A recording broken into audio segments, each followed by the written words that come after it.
मिललै मरद बन झड़ गेला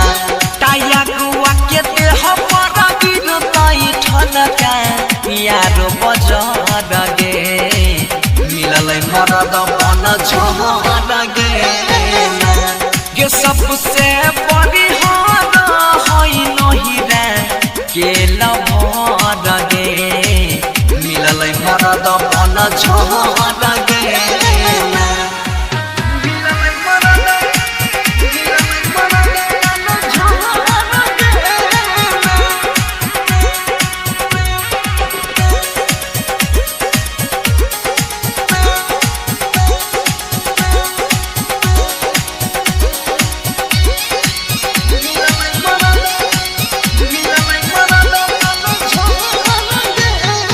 रोजे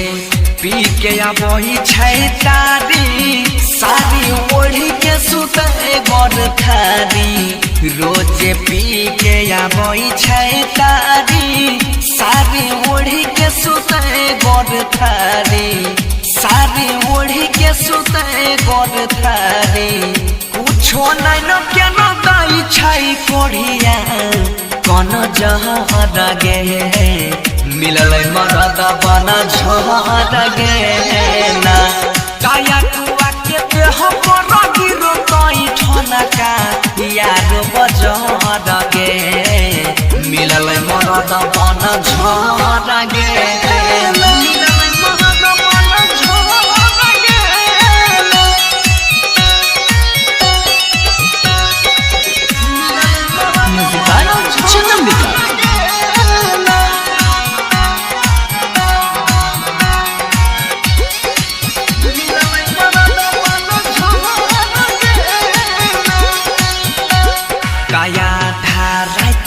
बोतल कई दिया डर गेलै के हमर पिया आधा रात में बोतल कई दिया डर गेलै पिया बनसिया के डर गेलै पिया बनसिया राइटर सरवन सुजित के लेबै अब खबर गे मिललै मरद बन झड़ गेला टाया गुआ के देह पर गिरतै ठनका यारो बजर गे मिललै मरद बन झड़ गेला के सबसे बड़ी हार है नहिरा